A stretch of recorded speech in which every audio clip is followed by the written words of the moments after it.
मग कौस्तुभ आज 55व्या श्लोकावरती चर्चा करूया. ओके. आणि पुस्तकांचं आपण ठरवलंय की आपण वेगळे नंतर सत्र करायचं. नंतर करायचे. ओके.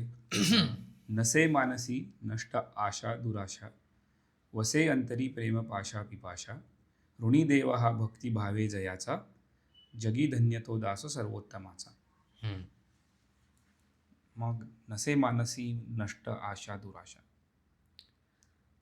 नष्ट म्हणजे इथे वाईट या अर्थाने असा आहे. त्याज्य बाधक वाईट असे दिले. मनामध्ये दुष्ट आशा ठेवू नका, म्हणजे दुष्ट विचार ठेवू नका इतरांबद्दल. दुष्ट तर झालं ते झालंच, म्हणजे त्याविषयी काय ते सगळेच म्हणू शकतात, पण मुळात आपल्यासाठी सुद्धा वाईट ठरतील अशा इच्छा मनात असू नयेत. एक हॅरी पॉटर मध्ये ते गॉड्रिक ग्रिफिंडॉरची तलवार असते ना, त्यात असं आहे की it only takes in what makes it stronger. तो बॅसिलिस्क वेनम घेतो किंवा तो म्हणजे ती तलवार. तर थोडक्यात फक्त ज्याच्यामुळे आपलं हित साधलं जाईल किंवा अशा प्रकारची इच्छा जी पूर्ण झाली किंवा ती पूर्ण होण्याच्या प्रक्रियेत आपलं भलं होईल, तीच इच्छा आपण बाळगायला हवी. किंवा असे विचार जे तू घेतल्याने तुझा त्यात फायदा होतोय, तुला वाटतंय की तू त्यात खंबीर झालायस. म्हणजे त्यामुळे आपण सुधारू असे म्हणजे विचार तर तसं वेग झालं ना, म्हणजे यांनी ठराविकपणे आशा आणि दुराशा असं म्हणजे इच्छा का तू कोणतेही घेऊ शकतो ना, कल्पना आपण बघू शकतोस कसं सांगते. आता जसं हे चाललंय, आपण मगाशी ऑफ कॅमेरा बोललो होतो की काय प्रोटेस्ट वगैरे काय चालू आहेत, निदर्शनं चालू आहेत, हे आपण बघत राहू टी व्हीवरती आणि आपल्याला काय असा फरक नाही पडणार आहे. एकतर आपलं निराश होते गव्हर्नमेंट विरुद्ध किंवा त्या लोकांविरुद्ध जे काही आपली विचारसरणी असेल त्यानुसार, पण आपला फायदा असा काही होत नाही. म्हणजे राजकारणावर आता ते विषय झाले, असे विषय झाले जे पण तू समज दुष्ट विचार करतोयस की आता जसे दुष्ट आहे, वाईट होऊ दे यांचं, कोणाचंही कोणत्याही पार्टीचं, पण त्याने त्यांचं तर काय होत नाही, पण तुझं मनस्थिती खराब होते. ते होत आहे, पण मग ते आपण लोकांना असं शाप बीप दिल्यासारखं म्हण किंवा असं होतं ना की अरे ज्या गोष्टी आपल्या हातात नाही आहेत त्या व्हाव्यात अशी इच्छा मनात बाळगल्याने एकतर आपल्या मनासारखं होण्याची काही शाश्वती नसते की हे झालं पाहिजे वगैरे वगैरे. आपण म्हटलं यांना अद्दल घडली पाहिजे, कोणालाही असेल, आणि तसं घडो न घडो आपलं समाधान होत नाही त्याने, कारण नवीन प्रश्न उपटत राहतात. कारण नवीन काही ना काही येत राहतं, काही ना काहीतरी येत राहतं. म्हणजे अगदी आपल्याला वाटेल त्या माणसाला किंवा त्या शक्तींना अद्दल घडली जरी तरी त्याने फरक मोठा पडत नाही. तर एक ते झालं जे आपल्या ताब्यात नाही त्या गोष्टींबाबत इच्छा ठेवणं हे आपल्यासाठी वाईट आहे. दुसरं म्हणजे अशा इच्छा किंवा अशा गोष्टींचा लोभ जो ठेवणं आणि ते जरी आपल्या नियंत्रणात असलं आणि तरी आपली इच्छा पूर्ती होत असली त्यामुळे तरी सुद्धा ते आपल्यासाठी वाईट असू शकतं. मला गोड खायचं आहे आणि जास्त गोड खाता कामा नये पण मला हवा तेवढं गोड खाऊ शकतो. माझ्याकडे पैसा आहे, मी जाऊन बदाबद चॉकलेट घेईन, बदाबद केक घेईन, बाकी काही गोष्टी घेईन आणि खात बसेन गोड दिवसभर किंवा दिवसेंदिवस. तर ते वाईट आहे. दातांची वाट लागेल, डायबिटीज, इन्सुलिनचे प्रॉब्लेम काय वगैरे होतील, माणसावर आहे. अगदी साधं उदाहरण झालं ना हे. म्हणजे हे सगळ्यात छोटं एक तुझ्या बाबतीचं झालं. एक अजून एक करू शकतो की तुझ्या आसपास कोण माणसं आहेत, तुला राग आला त्यांचं, तू काय काय बडबडलास, तर तुला तेव्हा तात्पुरतं वाटेल की काय बडबडलो मी वाद जिंकलो. पण मग ह्याचा नंतर तू विचार करशील. आपण मागे एकदा डिस्कशन केलं होतं बघ, चर्चा केली होती, एक श्लोक होता, सूक्ष्म वाटतं काहीतरी होता तो, की तुला जेव्हा तू एखादी कृती करतोस तेव्हा तुला त्या क्षणी सुद्धा आनंद वाटला पाहिजे आणि नंतर देखील त्या कृतीचा तुला पश्चाताप होता कामा नये. नाही, मला तर श्लोक नाही आठवत. मग मला वाटते 50च्या नंतरच असावा तो, की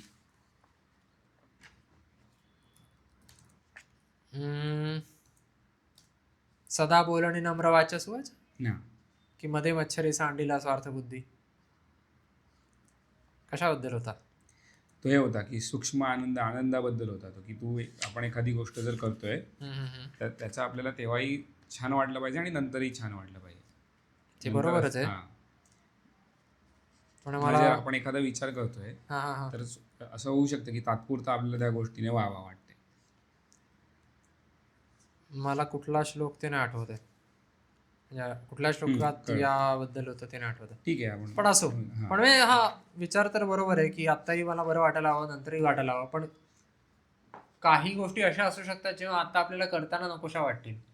उदाहरणार्थ जर आपण व्यायाम करायला घेतला तर तो व्यायाम आपल्या आवडीचा असेल तर तो करायला मजा येईल आणि तो आपल्यासाठी चांगला पण आहे. उलट कधी कधी उलट असं होतं की मजा येते म्हणून आपण अतिरेक करतो, जास्त करतो, या असं करतो आणि मग दुसऱ्या दिवशी अरे अंग पकडून बसतो, माझे पाय, माझा हात.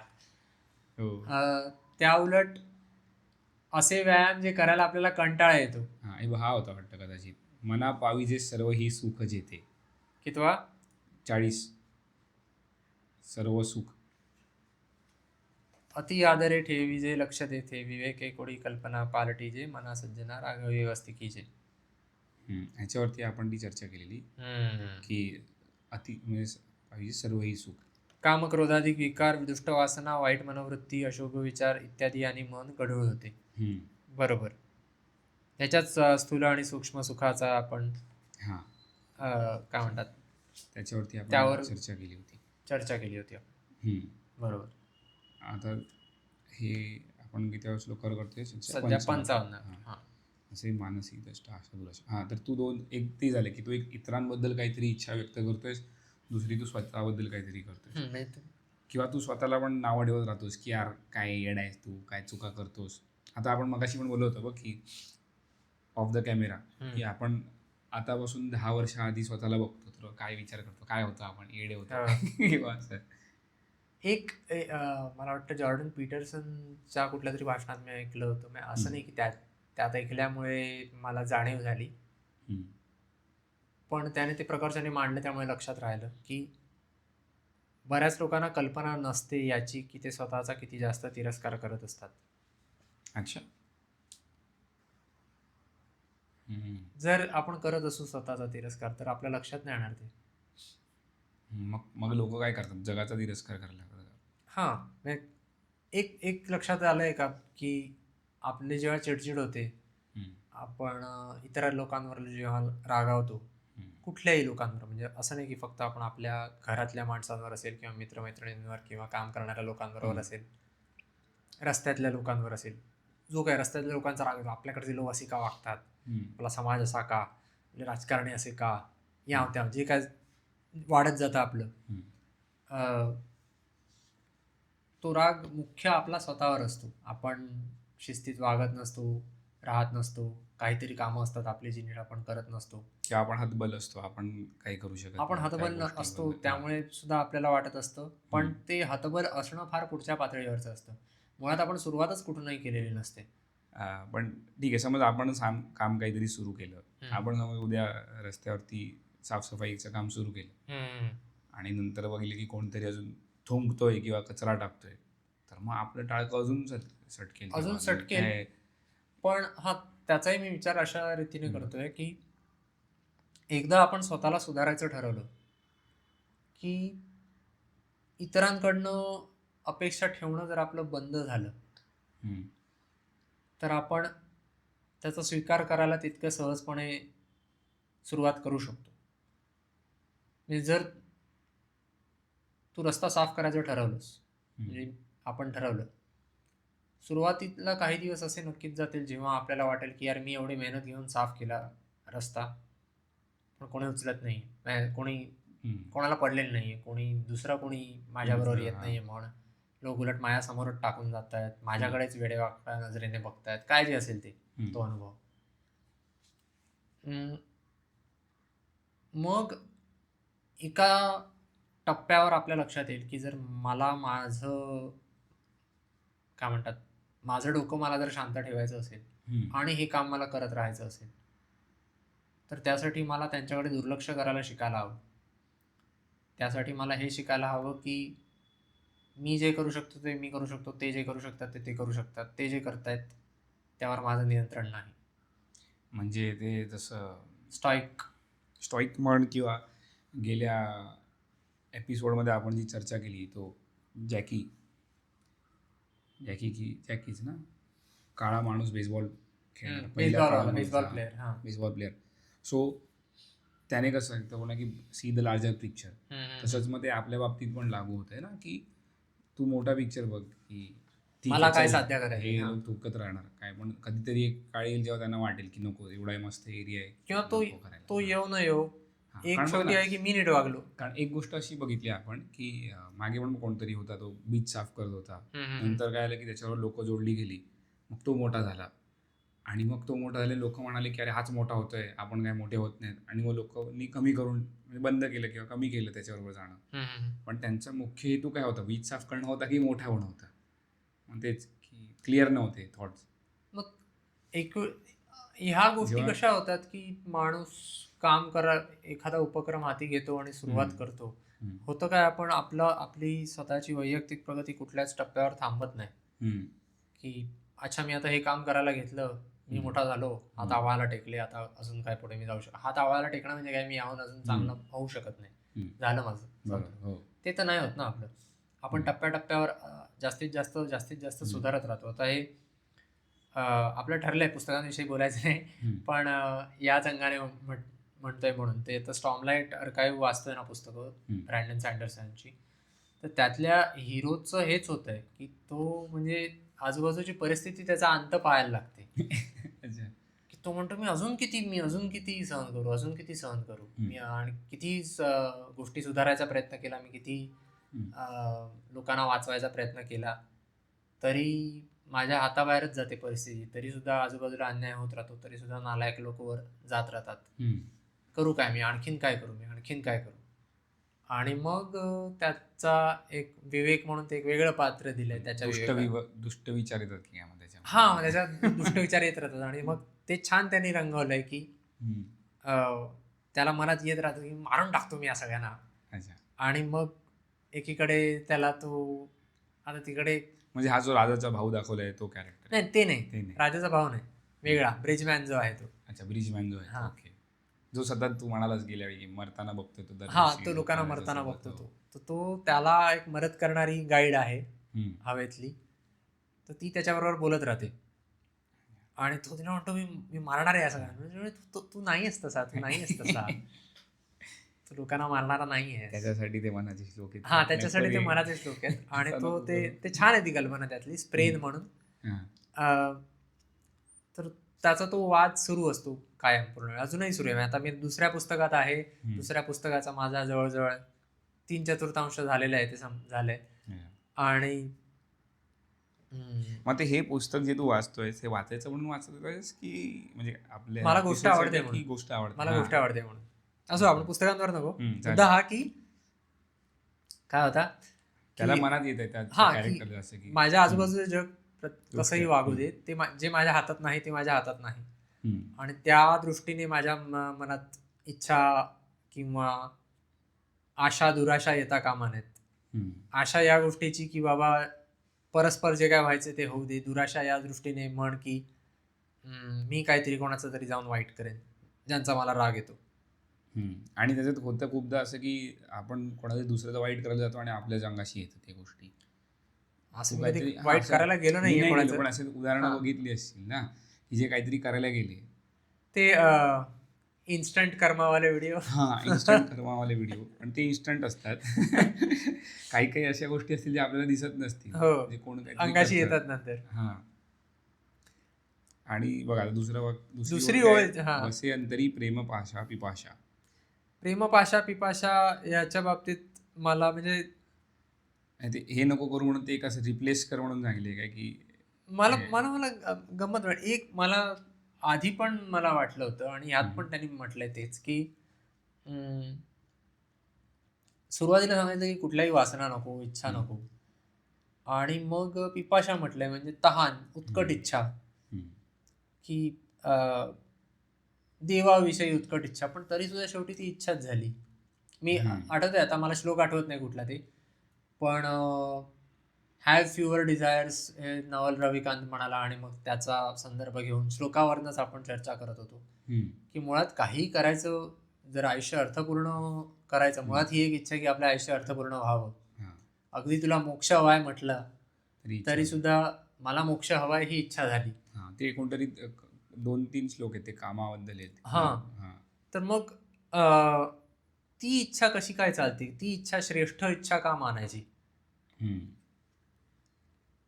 त्यावर थोडं मला वाटतं खल करायला हवा.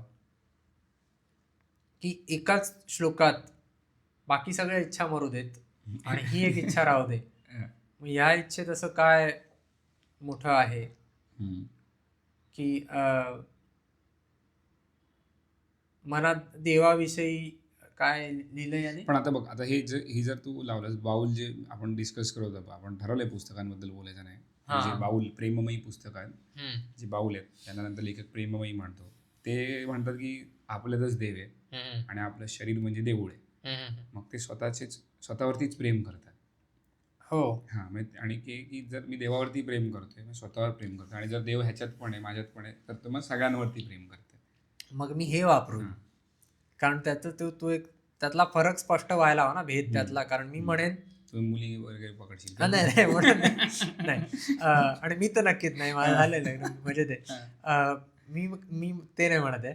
मी म्हणतोय की तू म्हणजे तू नाही रे, ज्याला संदर्भ लावला लोकांनी. पण मी म्हणतोय एक तर ते झालं. दुसरं, आता मी व्हाईट नाईट्स वाचलं दोस्तोस्कीचं, ते आठवलं मला, पण ते तो जाऊ दे, तू असं म्हटल्यामुळे ते जाऊ दे. मी ज्या माझ्या या सगळ्या नष्ट आशा दुराशा आहेत, वाईट प्रकारच्या वासना वगैरे, त्या मी सांगू शकतो ना, म्हणू शकतो ना की माझं स्वतःतल्या देवावर प्रेम आहे म्हणूनच मला या इच्छा आहेत. मी काही म्हणेन ना, मी म्हणतो माझा देव मला म्हणतोय गोड खा, माझा देव मला म्हणतोय जंक फूड खायला, त्याचा जरा जिभेचे चोचले पुरवायचे मला, जीभ पण या देवाच्या देहाचाच भाग आहे वगैरे वगैरे वाटेल ते मी, कारण मी त्याला मग मी कसंही फिरवून ते म्हणू शकतो, जस्टिफिकेशन कसंही त्याचं मी समर्थन करू शकतो जर मी करायचं ठरवलं तर. डोळे झाकून मी पण बाऊल जे आहे ते कम्युनिटी ते करत नाहीये. गोड चिकन खातो देवाला म्हणे किंवा काय करत नाहीयेत म्हणण्यापेक्षा, आता तो शेवटी कसं असतं, कुठलाही तो लोकसमूह आहे तर त्या लोकसमूहाचं तत्वज्ञान ते असेल, त्यातले पाळणारे कटाक्षाने पाळणारे किती, अनभिज्ञपणे पाळणारे किती, आणि न पाळणारे किती, असं पण असेल. किंवा आता जसं आपण परंपरा म्हणून ते पाळणारे किती, हे करत आले म्हणून करावं लागतं अनभिज्ञपणे, की बाबा मला तर्क नाही माहिती या मागचा, लोक सगळे करतात म्हणून मी करतोय. आपण कसं 10वी सायन्स, कॉमर्स की आर्ट्स काय घ्यायचं, काहीतरी घ्यायला हवं. 4 मित्र घेत आहेत, 90% वर मिळाले मला, मग मला काही आवडत असो, मी सायन्स घेतोय, असा जो प्रकार होतो. तर मग ती इच्छा स्वतःचा, आपण देवाची व्याख्या केली आदर्श म्हणून, आपली स्वतःची, आपलं आत्मरूप, स्वतःचं आदर्श रूप मनातलं, त्या आदर्शापर्यंत आपल्याला पोहोचायचंय. ही एक इच्छा मनात बाळगायची आणि तिच्याच मागे लागायचं, बाकी सगळ्या इच्छा सोडून द्यायच्या. मग हे परत त्या त्यागावर आलं, परत ही उजळणी झाली की चूज युअर सॅक्रिफायसेस, तुम्हाला कोणत्या गोष्टीचा त्याग करायचा आहे तो निवडा. मग ती एकच इच्छा निवडा आणि झपाटल्यागत तिच्याच मागे लागा आणि बाकी सगळ्या इच्छा आणि वासना सोडून द्या. सोडून द्या असं होतंय, पण ते नसे होणार ना. म्हणजे ते जर तू एकच गोष्टीच्या मागे लागतोय तर बाकीच्या गोष्टी आपण सुटल्या जाणार. म्हणजे हो, पण तो एक का म्हणतात, इथे वर्णन आहे ना, तो दास सर्वोत्तमाचा धन्य आहे आणि त्याचे हे 2 गुणधर्म आहेत त्याच्यात, की एक इच्छा आहे त्याच्या मनात जी त्याने भगवंताला जोडलेली आहे, देवाला जोडलेली आहे, आणि ती इच्छा सोडली कारण त्याला त्याच्या आयुष्यात त्यातून अर्थबोध होतोय की माझं आयुष्य अर्थपूर्ण आहे का, कारण जोर मी हे करतोय एक गोष्ट, एक माझा ध्यास आहे कुठल्या तरी गोष्टीचा, जोर मी याच्या मागे आहे तोवर माझं आयुष्य अर्थपूर्ण आहे, असं म्हणून बाकी सगळ्या गोष्टी आपण विसरतोय. तहान भूक विसरून माणूस कामाला लागतो. ती एक ओळ आहे बघ त्या गाण्यातली, कर्तव्याने घडतो माणूस, ते गाणं बोलून कवितेतली. हां. गाणं आहे का, त्यावर केलंय का? गाणं आहे ना, म्हणजे गाणं म्हण कविता म्हण. हां फरक काय असतो की कवितेचं गाण्यामध्ये रूपांतर झालं नसतं का? हां, थोडासा कदाचित आ ऊ त्यात जास्त असेल असं. असं त्यात एक ओळ आहे की काय, कर्तव्याच्या पुण्यपथावर हां मोहाच्या या फुलबागा. हो वा. एक मिनिट मग काय, कर्तव्याने करतो माणूस.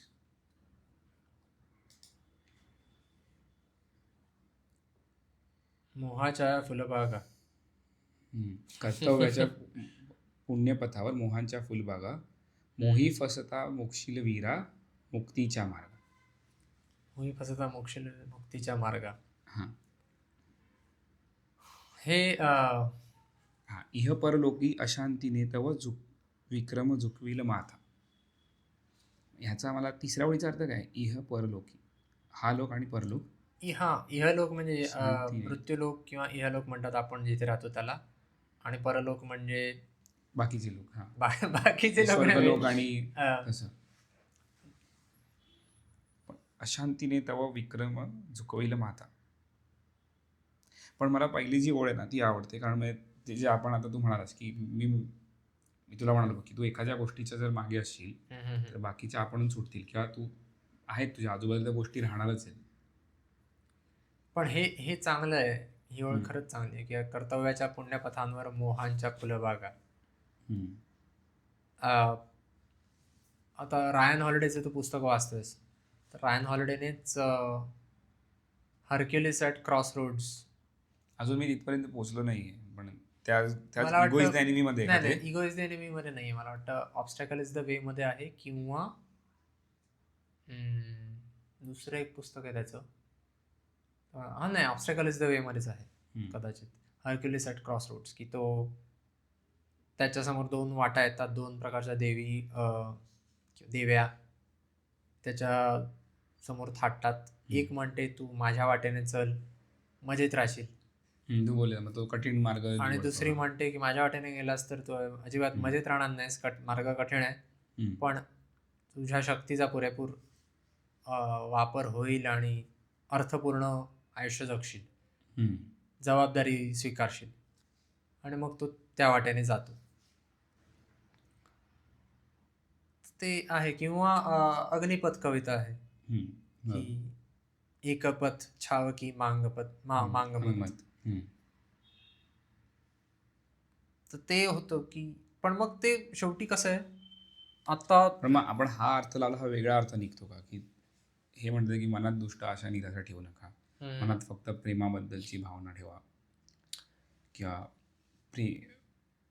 ईश्वराबद्दल हे थोडं, आता हे जे म्हटलेलं आहे ना, हे याचा विचार आपण या रीतीने करायला हवा की त्याची तीव्रता आपण शब्दांवरनं जोखायला नको.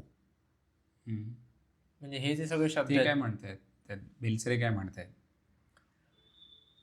भगवंताला प्रेमाने बांधून ठेवण्याची ज्याच्या अंतरी तळमळ आढळते, आणि मग तिसऱ्या ओळीवर गेले ते, आणि ज्याच्या प्रेमाने व शरणागत वृत्तीने भगवंत उपकारबद्ध होऊन राहतो. एक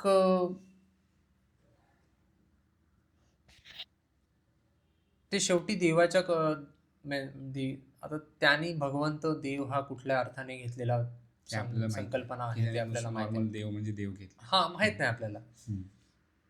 आपली व्याख्या तर आहे आदर्श, तर त्या हिशोबाने जर पुढे जात राहिलो, आदर्श म्हण किंवा जी गोष्ट जी सगळं आपल्यामध्ये एनर्जी वगैरे आहे, आणि जसं आपण मागे पण बोललो बघ मी तुला, ते 7 लॉज ऑफ स्पिरिच्युअल सक्सेसमध्ये ते म्हणतायत की तुमचे विचार निसर्गाला कळत असतात, आणि तो त्याच्यावरती ते म्हणजे काय म्हणतात, तुम्हाला मदत करत असतो ती गोष्ट घडवण्यासाठी. तुझे विचार वाईट असतील एकदम, तर मग ते वाईट घडेल, पण ते कोणाचं ते सांगता येत नाही. एक कुठलं तरी कोणी म्हटलंय माहित नाही की whether you think you can do it or you cannot, either ways you are right.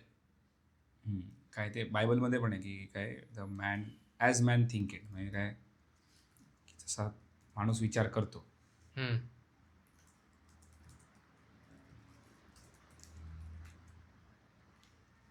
Direct Bible. मी वाचलं नाही, पण मी कुठे ऐकले. रायन हॉलिडेने सांगितलं का? हेनरी फोर्ड म्हणाला वाटतं, whether you think you can or you can or think you can't, you are right.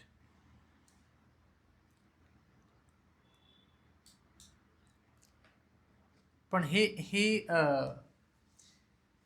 पण मग हे कधी तेव्हा पण लोक विचार करत असतील त्यांनी. आता हे बायबल वगैरे पुस्तकं आहेत किंवा आपली पण पुस्तकं आहेत, आता जसं आपली गीता सार आहे ना उपनिषदांचं, तसं बायबल पण काहीतरी असेल तिथल्या कोणत्याही पुस्तकांचं काहीतरी केलेलं. पण नंतर आपल्याला माहीत नाही, कारण ही पुस्तकं कशी लिहिली जातात.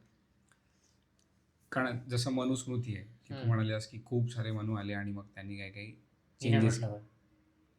आपण मागे चर्चा केलेली की मनु वेगवेगळे होते. मनु वेगवेगळे आहेत, ठीक आहे, पण त्या सगळ्यांनी मिळून मनुस्मृती लिहिली तसं की नाही, पण ते कोणी कोणी काही ना काही बदल केला. जर एखादं पुस्तक जेव्हा असतं, आता बघ ही कोण पाठवेद असतात असं मी म्हटलं. म्हणजे बघ, आता अगाथा ख्रिस्तीने इंग्लिशमध्ये लिहिले, ते मराठीत लिहिल्यावरती चूक वेगळ्या चूक आहेत. तर ते आता 100 वर्षापूर्वी लिहिले. तसं 1000 वर्षापूर्वीच्या लिहिलेल्या पुस्तकात कितीतरी काहीतरी गोष्टी पाठवेद बदलल्या जाऊ होतात, शकतात. कारण ते शेवटी हस्तलिखित असतं आणि लोक वेगळ्या रीतीने त्या लोक स्वतःची आयडिया पण घुसवतात. घुसवू शकतात. तर ते होतं, तो पाठवेद होतो. आणि वर त्या मूळ मजकुराचा प्रत्येक जण आपापल्या सोयीनुसार अर्थ लावतो. आता जसं आपण मनाचे श्लोक त्यांनी जे शब्द लिहिलेत, आपण वेगळा अर्थ लावतो, आपण आपल्या रीतीने अर्थ लावतो. मग ते तसंच हवंय की आपल्याला ठेवले काय एक मुळात सुरुवात या गृहितकावर केली की बाबा आपल्याला किमान जेवढं असायला हवं तेवढं डोकं आहे की आपण आपल्या मतीने याचा अर्थ लावू शकू आणि आपला त्याचा फायदा करून घेऊ शकू. तर ते आहे. तिसरी ओळ, ऋणी देव हा भक्तिभावे जयाचा. एक थोडक्यात असं की आणि त्याचं पुढे म्हटलं जसं की ज्याच्या प्रेमाने व शरणागत वृत्तीने भगवंत उपकारबद्ध होऊन राहतो. म्हणजे थोडक्यात असं होतं की आपण आपला आदर्श साध्य करतो, निदान आदर्शाची ती पातळी जी आपण कधी ना कधीतरी ठरवलेली असते. याचा अर्थ आपण एक काय म्हणूया, पण मग माझ्या मनात अशी एक दोरी येते जिला मध्येच एक वेटळ पडलंय आणि मग पुढे थोड्या वेळाने वेटळ पडलंय आणि ती दोरी पुढे पुढे जात राहते अनंत काळ. ते जे वेटळ आहे तो टप्पा आहे जिथे आपण कधीतरी ठरवलेली आपली आदर्शाची व्याख्या साध्य करतो आपल्या व्यक्तिमत्वाच्या रूपाने. आणि त्यावेळी आपल्या लक्षात येतं की अरे मी पोचलो, मला हवं होतं तिथे, पण कधी अजून आता माझ्या आदर्शाची व्याख्या वेगळी आहे, अजून पुढे जात राहायचंय मला. बरोबर. ते मला वाटतं की ते होत राहतं, ती वेटोळी पडत राहतात. आपण मग ती वेटोळी आहे का देव, म्हणजे जे इथे लिहिलं आहे तिसरी ओळ, ऋणी देव हा भक्तिभावे जयाचा. आता आपण लावतो अर्थ, मी फक्त कल्पना ती करतोय की आपण त्या पदाला पोचतो आणि त्या पदाचा आपल्याला काय म्हणूया अनुभव घेता येतो. पण आपल्या लक्षात येतं की हे पद ते पद नाही जे आपल्याला वाटतं, हे पद अंतिम पद नाही, आपल्या दृष्टीने चांगलं आहे, आपण एका मोठ्या पुढच्या पदावर आलोय स्वतःच्या दृष्टीने, असा तू पण आपण आणखीन पुढे जाऊ शकतो असा अर्थ लावला तर बघ. हे बघ बरोबर. तो मुद्दा आहेच की तू सतत आपण आदर्श आपला टप्पा वाढत राहणार. की पहिलं जर तू एक गोष्ट त्यांनी सांगितली की हे करू नका, दुसरं सांगितलं की हे करा, आणि मग तिसरं आहे की मग तुम्हाला सक्सेस गॅरंटीड आहे. असं की म्हणजे action is equal to reaction मध्ये, की ही ऍक्शन केली नाही, ही ऍक्शन केली, मग हे मिळालं. नको त्या गोष्टी सोड्या, एक गोष्ट पकडा, मग ती गोष्ट तुम्हाला मिळेल. असं ते साधं आहे. आणि मग धन्य, तुम्ही मजेत राहाल. म्हणजे काय 10वी दिली असं तो शेवटचा जो आहे ना, जगी धन्य तो दास सर्वोत्तमाचा, ते मला तू शाळेत आहे 10वी आणि 12वीच्या परीक्षेचा अभ्यास आपण करत नसताना आपल्याला आई बाबा जे सांगतात तशी ती वेळ वाटते. गेम खेळू नको, अभ्यास कर, गाजर वाटतं मला ते थोडं. अरे धन्य होशील त्याला काय, गेम वगैरे खेळू नको पीसी वरती, अभ्यास कर, चांगले मार्क मिळतील, मग मजा कर. मजा कधी येत नाही पाठ चौथा वाला.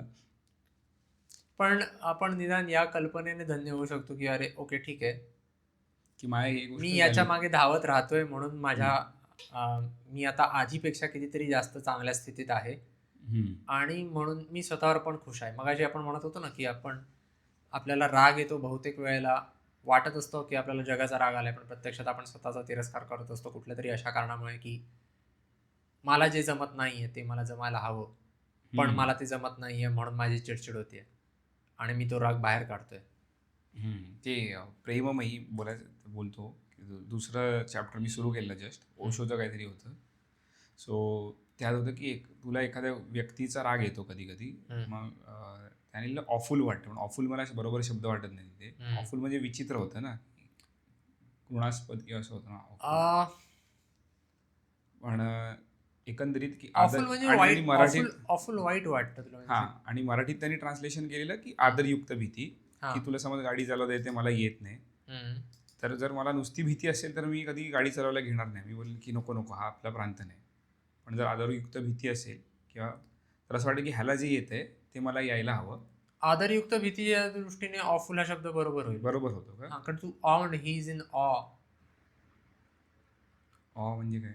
म्हणजे तो असा आश्चर्याने थक्क झाला, जसं तोंडात म्हणजे बोटं तो घातली म्हणते किंवा त्यानुसार तोंडात तो आ awful. वाचला त्याने आश्चर्याने. ओके, त्या अर्थात नाही म्हणून ऑ असेलही माहित नाही, पण AWE त्याचा. आणि मग ऑफुल आहे नकारात्मक शब्द, पण एका अर्थी असा थोडा भयंकर, की दिस इज ऑफुल म्हणजे तू असं कुठलं तरी फारच वाईट घटना घडलेली पाहिली आणि त्याने तू फार व्यथित झालास आणि तुला अपेक्षा नसते आपल्याला म्हणून आपण व्यथित होतो ना, त्या दृष्टीने ऑफुलचा अर्थ भयंकर आहे आणि म्हणून तू आदरयुक्त भीती म्हणू शकतोस. अच्छा, म्हणून त्यांनी तो तिथे वापरला. हा, कारण तुला ती भीती वाटणं म्हणजे अरे बापरे हे काय झालं. ओके. आणि आदर अशा रीतीने की त्या स्थितीत तू हतबल झालास ना त्या शक्ती समोर जी काय असेल ती. हां, म्हणजे त्यांनी काय लिहिलं की कोणतरी एका त्यांच्या माणसाने ओशोला प्रश्न विचारला की मला तुमच्याकडे बघून ऑफुल झाल्यासारखं वाटतं. तर मग ते लिहिले की ओशो म्हणाले की ही चांगली गोष्ट आहे की तुला आदरयुक्त भीती वाटते माझ्याबद्दल.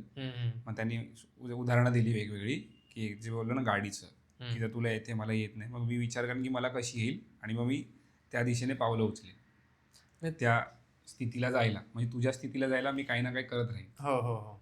हां, म्हणजे त्याच्यात तू तिरस्कार नाही करत आहे समोरच्या व्यक्तीचा, राग नाही करत आहे, पण तू बघतोय की मी ह्याच्यासारखं कसा बनू शकतो.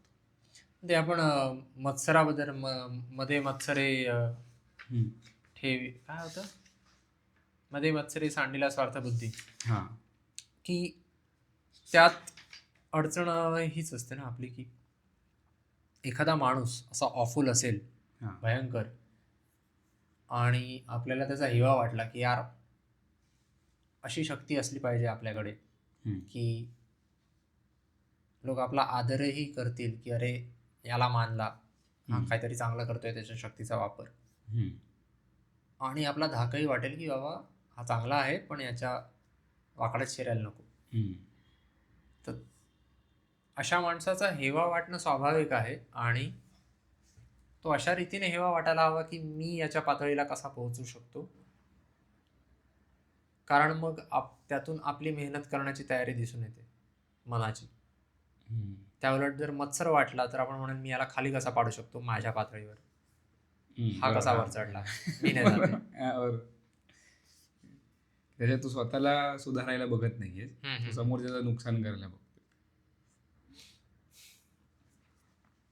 ठीक आहे. पण मग